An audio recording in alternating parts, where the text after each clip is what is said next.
Hello everyone, welcome back to my channel. So today we are going to discuss the most known issue, which is the distraction. तो when we sit to study, 100 thoughts come to our mind. तो इसको avoid कैसे किया जाए? So I have a super trick for this. तो जब भी आप पढ़ने बैठो तो you should have these 4 essentials thing with you. These are as follows: a watch or any timer or something like that, a notebook या कोई भी कैसा भी कोई बुक कॉपी चलेगी जिस पे आप लिख सको, ठीक है. And third thing is a pen और pencil, whatever which is convenient to you. And of course the most important thing, your brain, without which you can not do anything, like anything. So yes, so this is the diary which I made by myself to feel little motivated. You can watch the video on my channel. Okay, तो ये सब बातें होती रहेंगी. Let's leave these बातें and start काम की बातें. तो सबसे पहले आपको सबसे पहले आपको खुद का एक रिटन टाइमर बनाना पड़ेगा.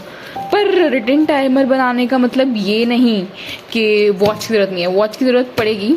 तो चलो देखते हैं पहले हमको क्या लिखना है. हमको ना, जैसे आप एक पेज पे 10 10 10 10 10 10 लिख लीजिए. पूरा पेज कवर कर लीजिए 10 10 10 से. तो ये पूरा 10 10 10 हो गया है. अब इस 10 का मतलब क्या है? इस 10 का मतलब है कि हर 10 मिनट्स, तो मतलब अगर ये 6 टाइम्स हो गया, हर 6 टाइम्स के बाद आपको ऐसी लाइन बनानी चाहिए. इसका मतलब कि आपका 1 घंटा पूरा खत्म हो गया. अब करना क्या है आपको? आपने सपोज आपने सुबह के 8 बजे से पढ़ना स्टार्ट किया, आपने मतलब पूरा आप रेडी है 8 o'clock पे. तो 8 AM you should write your time here. उसके बाद ना आपने स्टार्ट किया क्लॉक से 8 AM पे. फिर उसने आपने 10 मिनट लिए, 10 मिनट में आपने पेज पढ़ लिया और आपके 10 मिनट में आपने पूरा यूटिलाइज कर लिया. Then you can cut this कि आपने हाँ यूटिलाइज कर लिया 10. फिर उसके बाद आपने फिर अगले 10 मिनट्स पढ़ा, लाइक कंटिन्यूस, ऐसा नहीं कि ब्रेक ले रहे हैं, और कंटिन्यूसली पढ़ लिया. फिर अचानक से क्या हुआ, एकदम से कुछ हो जाता है ना, कोई बीच में आ जाता है या डिस्ट्रैक्शन टाइप कुछ, वो आप पढ़ नहीं पाए. तो इसमें आप ऐसे वेस्ट या ब्रेक करके कुछ भी लिख सकते हैं जिससे कि आपको फील हो सके, और फील हो सके मतलब आप बाद में इस चीज को एनालाइज कर सके कि मैंने कितना टाइम वेस्ट किया, कितना यूटिलाइज किया. और ये लेजिट की बहुत फोकस वाली एक्टिविटी है. इसमें आपका फोकस नहीं खोएगा और डिस्ट्रैक्शन तो बिल्कुल मतलब कोई सवाल ही नहीं है डिस्ट्रैक्शन का. तो मतलब जैसे आपने पूरा 1 घंटा कवर कर लिया, सारे कट हो गए आपको. और ये बाद में जब आप at the end of the day देखेंगे तो आपको रियलाइज होगा कि वाओ, मैंने मतलब इतना सारा चैप्टर कर लिया. और आप जब एनालाइज करेंगे ना तो आप करने बैठेंगे कि I have done so much of work in so much less time. So इसमें कंसंट्रेशन एक तो एट इट्स पीक रहेगा. और ऐसी आपका पूरा, जब आप पूरे at the end of the day देखेंगे तो अगर आप काउंट करेंगे तो आपके वेस्ट आज से कम है, क्योंकि आपको लगेगा कि नहीं यार मुझे पढ़ने में इतना टाइम वेस्ट हो रहा है, इतना टाइम वेस्ट हो रहा है. फिर आप 10 10 करके इससे आपका कंसंट्रेशन बिल्कुल फोकस बना रहेगा.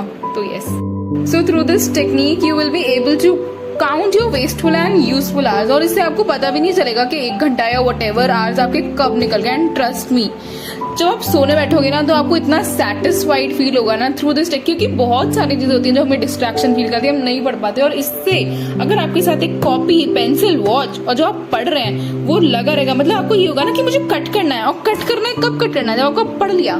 तो इससे लेजिट आपका बहुत फोकस रहने वाला है और डिस्ट्रैक्शन तो बिल्कुल भी नहीं होगा. And it will definitely motivate you कि और करो और करो और करो. And the second most important thing is to set your weekly targets. ये रोज टारगेट सेट करना बहुत फुलफिलिंग चीज नहीं है. तो आप वीकली टारगेट सेट करेंगे तो इससे आपको लगेगा कि हाँ इस वीक में हमको इतने सारे चैप्टर कंप्लीट करने हैं. अगर आप रोज करेंगे, बाई चांस आपने एक चैप्टर पूरा एक दिन लिख लिया और इफ एनी हाउ वो चैप्टर कंप्लीट नहीं होगा तो again a reason for your demotivation. But नहीं, आपको ऐसा नहीं करना है. You have to set your weekly targets और अपने प्लान्स बनाइए, not your goals, your plans. And you should just stick to your plans. Like कि आपको ये आज ही आपको लाइक आपका लास्ट दिन है और वट एवर कल आपका नीट का एग्जाम है, उसी तरीके से you have to stick to their plans. और टारगेट्स ऐसे सेट करो अपनी कैपेसिटी के हिसाब से. ये नहीं कि हमने ना, क्योंकि जब हम टारगेट सेट करते हैं ना तो हम बहुत ज्यादा ओवरवेल्ड हो जाते हैं, लाइक खुश भी हो जाते हैं कि यस हम ये भी कर लेंगे, ये भी कर लेंगे. अपनी कैपेसिटी के हिसाब से you should set your targets, ठीक है. क्योंकि अगर आपने ज्यादा कर लिया और फिर नहीं हो पाया आपसे तो कितना मतलब एक होता है ना डिसहार्टन टाइप, वो हो जाता है. तो आप क्या करिए, आप पहले कम, जैसे आपने सपोज अगर वीकली टारगेट बनाया तो आप कम टारगेट बनाइए अपनी कैपेसिटी के हिसाब से। हाँ मैं इतना तो कर लूंगा, बाई चांस मेरे साथ इतना टाइम बच भी जाएगा, उस हिसाब से बनाइए।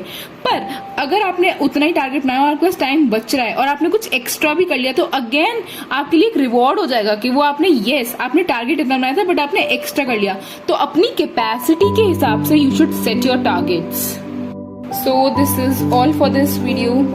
See you in the next video. Till then, bye bye, and subscribe, like and share.